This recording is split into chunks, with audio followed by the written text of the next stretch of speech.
অনেক মায়েরা আমাদের কাছে আছেন যে বাচ্চাদের দেখা যায় এই কদিন পর ঠান্ডা লাগে। এরকমও হয় যে আমার কাছে এরকম বিশাল ফাইল নিয়ে আসছেন যে বাচ্চার প্রতি মাসে একবার ডাক্তারের কাছে যাওয়া লাগে। এবং দেখা যায় উনি স্টেরয়েড খাচ্ছে, বাচ্চা অ্যান্টিবায়োটিক পাচ্ছে, বাচ্চা ইনহেলার নিচ্ছে, ইনজেকশন খাচ্ছে এবং কয়দিন পর এটা খাওয়া লাগবে। তো একটা জিনিস খেয়াল করেন, আমাদের যখন বাচ্চা যখন জন্ম হয়, ছোট বাচ্চা, তখন কিন্তু বাচ্চার ফুসফুসটা পুরোপুরি বৃদ্ধি পায় না। বাচ্চার ফুসফুসটা আস্তে আস্তে ম্যাচিউর হয়।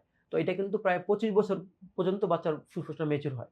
এখন যদি এরকম যে বারবার ঠান্ডা লাগে, বারবার কাশি হয়, বারবার শ্বাসকষ্ট হয়, বারবার ডাক্তারের কাছে যাচ্ছেন, তাহলে কি হবে? এই যে বাচ্চার ফুসফুসটা ডেভেলপ করতেছে, ঠান্ডা লাগলো, এই জায়গায় একটা হল্ট হয়ে গেল। বাচ্চা ফুসফুসটা ডেভেলপ করল না। আবার একটু ডেভেলপ করতেছে, আবার যখন ঠান্ডা লাগলো, আবার এই বৃদ্ধিটা হচ্ছে না। তাহলে যেই বাচ্চার মানে বড় হবে, যার ২৫ বছরের হবে, তার ফুসফুসটা হবে ১০ বছরের বাচ্চার মতো। তো এই সমস্যাটা যখন হবে, তখন বাচ্চা কিন্তু স্বাভাবিক কাজকর্ম করতে পারবে না। একটু হাঁটতে গেলে হাঁপায় যাবে। সে অন্য স্বাভাবিক মানুষের মধ্যে হাঁটাচলা করতে পারবে না, খেলাধুলা করতে পারবে না, ব্যায়াম করতে পারবে না, সে স্বাভাবিক পড়ালেখা করতে পারবে না। তো এই জিনিসটা খেয়াল রাখতে হবে। ১ম ৩ বছরে হয় কি, বাচ্চার শ্বাসনালীটা সরু থাকে। এখন যেকোনো একটা ভাইরাল ইনফেকশন হলে বাচ্চার বুকে শাসা, আমরা যেটা বলি চি শব্দ হয়। আমরা বলি অ্যাজমা, যেটা এরকম হয়। তো এটা কিন্তু স্বাভাবিক। এটা স্বাভাবিক ট্রিটমেন্টে নিবে। ৩ বছর পর যদি এরকম যে বাচ্চার বছরে আ দেখা যায় ঠান্ডা লাগলেই ১০ দিনের বেশি হাঁচি, যে কাশি বা বুকে চাপ লাগা, শ্বাসকষ্ট এগুলো থাকতেছে।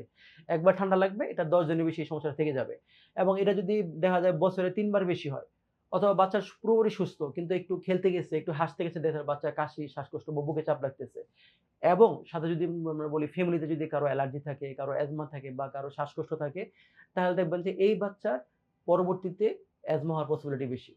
এক্ষেত্রে যেটা করতে হবে, অবশ্যই একদম ভালো বক্ষবিদ ডাক্তারের পরামর্শ নিতে হবে এবং যত তাড়াতাড়ি আপনার বাচ্চার চিকিৎসা করবেন, তখন দেখবেন যে বছরে মানে প্রতি মাসে ডাক্তারের কাছে যাওয়া লাগবে না। ঠিক আছে? তাহলে দেখবেন যে বাচ্চা অতি তাড়াতাড়ি সুস্থ হবে এবং আপনার বাচ্চা সুস্থ, সবল ফুসফুস নিয়ে বড় হবে। ইনশাআল্লাহ।